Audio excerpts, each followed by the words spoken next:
The Dodgers have fallen into second place and have to strongly consider firing Mark Prior. Justin Herbert is not elite. Other NFL execs and coaches tell us why. And St. Louis is still mad that the Rams came home, but there are 10 billion reasons why they absolutely had to. Good morning. I'm James. And this is your daily dose of sports and snark for the greatest sports city in the world, Los Angeles. This is the Faithful Angelenos Morning Report. It is April 14th, 2025. Welcome back to the Sanctum Sanctorum of LA Sports. We added a new subscriber to the Angeleno Familia yesterday. Thank you. We're going to do our best to keep you informed. And if you like being in the know about LA Sports, clickety-clack the like button. Clickety-clack the subscribe button. There's a notification bell. Hit that. It'll let you know when we drop an update. Sharing is caring. Let people know we exist. By all means, comment. Now, before we go through the news and notes, a very quick look at the scoreboard. Anaheim 6, Dodgers 5. And now the Dodgers are in second place in the division. And I've got a lot to get out of my system on that one. So give me space, please. Meanwhile, there are no games involving LA teams today. Considering the Dodgers, probably a good time for all of us to touch some grass. But before we do that, I mean actual grass, not go to the dispensary, let's get to the news. It has gotten repetitive, super tiresome, to discuss the way the Dodgers coach pitching, to discuss the way the Dodgers think of pitching, to discuss the almost creepy glee the Dodgers have in injuring people who pitch. Because this is the glitch in the system. This is not Walter Alston's Dodgers just letting Sandy Koufax and Don Drysdale just mow people down for 9. And believe me, when it comes to trying to explain how the Dodgers squandered a 9-game lead in the NL West, we have to utilize Occam's razor. That the simplest explanation is the best one. The Dodgers did not lose this lead because of the lineup. You can tell me about Mookie Betts switching to shortstop. You can talk to me about Max Muncy's injury. You can tell me about how Michael Conforto makes Hee-Seop Choi look like Mike Piazza. The Dodgers, however, are the 4th best hitting team in baseball. They have scored the most runs in baseball. They've hit the most home runs in the National League. It is not the offense. It's the pitching. Not only is it pitching in terms of a garish ERA and blown saves, one right after the other, it's the pitching injuries from a maniacal approach of nothing but fastballs and sweepers. There's never been a plan B with the Dodger coaching staff, ever. They just say, keep stressing your arm until it severs from your torso and flutters into the net behind home plate. And so pitching coach Mark Prior has to go. Because this staff-wide failure is not a mere glitch in the system. It is a feature of the system. It is a result of the system.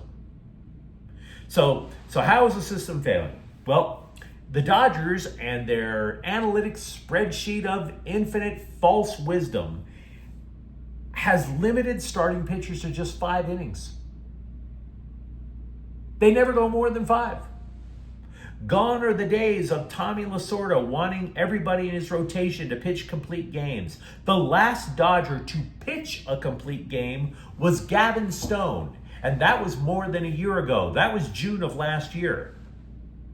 As a result, the bullpen has pitched far and away the most innings of all the major leagues. In this 4-game losing streak that the Dodgers are currently on, the bullpen has blown saves in 3 of those games. Secondly, as we previously mentioned, everybody on the staff has to throw gas and the sweeper. The 2 pitches known to put the most stress on your elbow. Now, why would the Dodgers tempt fate like that?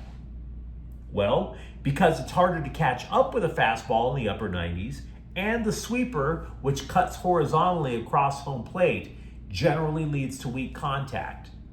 So you either strike out, or you pop up, or you hit a weak grounder. The Dodgers aren't interested in pitchers who change speeds. They don't care about pitchers who nibble corners. They are so stubborn in this approach, you have to wonder if Greg Maddux would even be allowed on this staff. But this need for speed has also resulted in a conga line to the operating room for Tommy John surgery.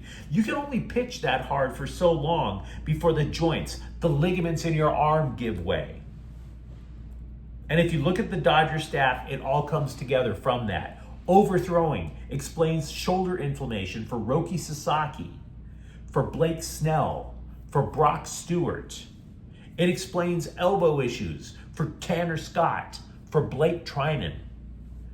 The Dodgers currently have 14 pitchers on an injured list. In the major leagues, a roster has fewer than 14 pitchers. They've gone through an entire roster's allotment of pitchers. They are all on the injured list. They have 4 pitchers currently out for the season. They have used 34 pitchers overall this year, most in the majors. And again, not a glitch in the system, it is the system. How do we know it's the system? Because the Dodgers used 40 pitchers last year, which means they anticipated to use a ton again this year. And by the way, it even stings financially. Yahoo Sports estimates that the Dodgers have squandered $102 million on pitchers who were injured this year. Poof, gone. And yet to hear the front office and the coaching staff talk about it, everything's going according to plan. We can look the other way when LA leads the division by 9 games, but that's no longer the case. And now the ship is sinking on their prospects for repeating as champions. Please understand, I still believe this team is going to win the division because the remaining schedule is super weak. And this all offense, no pitching approach is going to still get them a lot of wins over the next month and a half. So they'll make the playoffs. But we're talking about repeating as champ. For that, they have to fire Mark Prior because these struggles are for one of 2 reasons.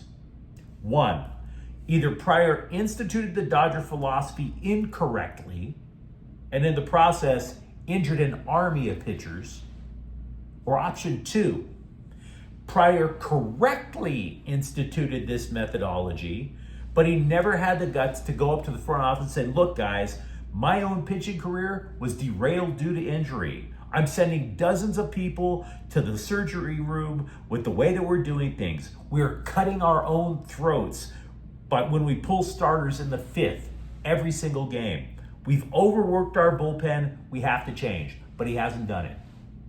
He hasn't protected his own pitchers. So yeah, fire Mark Prior. And that's the memo. The Athletic went to 50 NFL coaches and executives and asked them to rank quarterbacks. And I took particular interest in this survey because a few years ago when I started this channel, some blogger said that Justin Herbert was obviously a top 5 quarterback. It was obvious. Only it didn't seem obvious to me. Now, I'm not trying to say Herbert sucks, but you go, okay, top 5. Mahomes, Jalen Hurts, Allen, Burrow. And then you start thinking about quarterbacks that are on that, maybe they're top 5. The upshot is this. Herbert is the 7th ranked quarterback according to NFL folks right now. And this is not to crap on Justin Herbert, but the knocks that these coaches and execs have on the guy, it's actually kind of fascinating. Quote, he is just a little bit robotic. You can tell the way he processes everything. It is just a click slower than some of the elites, unquote. So what that means is he's obviously making all the throws you want. He's not stupid. He's not making idiotic mistakes. It's just that fraction of a second. Like, take the NBA. An average NBA shooter will take that split second and go, wait, is this a good shot? before doing it. Steph Curry, on the other hand, knows when he has a good shot the moment that pass is coming in. Psychologists call it being in flow state. Now, by the way, you may have noticed I didn't mention Matthew Stafford's rating. He's 5th. He is a top 5 quarterback. I just didn't want to make this a Rams versus Chargers thing. But if you're a Charger fan, before you start ripping into these execs or ripping into me, take a look at Stafford when he led the Rams to that last-minute Super Bowl win a couple of years ago. The throws that he made on that clinching drive. And ask yourself, can Justin Herbert do that? Because that's the level he has to reach in order to be a top 5 quarterback. Speaking of the Rams, 10 years ago, the St. Louis Rams were valued at $930 million, butt naked last in the NFL. The Los Angeles Rams are valued at $10.43 billion, ranked only behind Dallas. And the moral of this story is, up yours, St. Louis. See, I worked a year in St. Louis. I know that town. And despite the fact the Rams have been gone for 10 years, they still despise owner Stan Kroenke. They keep complaining about how he stole the team from them. Never mind the fact that Georgia Frontiere stole the team from LA. But you know, all that opioid abuse will shorten your attention span in a town like St. Louis. I mean, if a football team could be on welfare and EBT, the St. Louis Rams were it. Now they've come here and they have generational wealth. The people of St. Louis need to look at how much NFL teams are worth. Look, they keep complaining about it. I know those folks. They need to look at how much NFL teams are worth, and maybe, just maybe, reality will smack that town in their toothless faces like a sex toy thrown at a WNBA court. The LA Times, by the way, they're claiming that the Rams are the most valuable team in LA. I'm not so sure about that. See, the Lakers could go for more than the $10 billion sale price that we first heard about. ESPN reported it could go as high as $12 billion. So maybe the Rams are the most valuable team in LA, maybe not. Either way, up yours, St. Louis.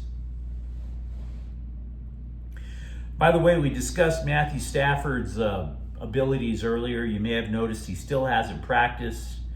Are you wondering what the NFL execs said about him? Well, it goes like this, quote, "He worries the bleep out of me," unquote. Or, quote, "Every time I watch him, I go, whoa." So yeah, kind of a little difference there. Meanwhile, UCLA football has rescued an offensive lineman from the bowels of hell, Tulsa, Oklahoma. Believe you me, I've been to Tulsa as well. Just 3 months was all I needed. It's a crap hole. Ty Marks went to high school at Mater Dei. Now, I have no idea how you could play for a national power like Mater Dei High School and wind up in a rat trap like Tulsa. And I know some of you guys have heard me talk crap about Tulsa before, and you may ask yourself, James, why do you hate Tulsa so much? Gee, I don't know. Why should we hate Tulsa that much?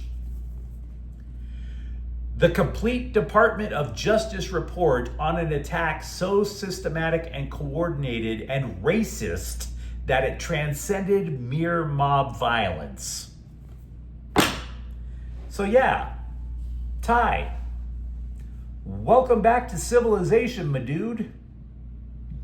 You're welcome.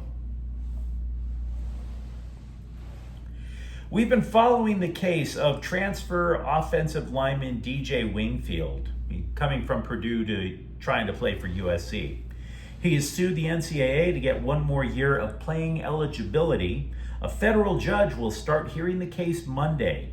Now, Wingfield's legal team is looking for the judge to grant an injunction that day. If it doesn't happen, honestly, I have no idea what's going to happen. All bets could be off, and USC might have to rebuild a chunk of its offensive line on the fly.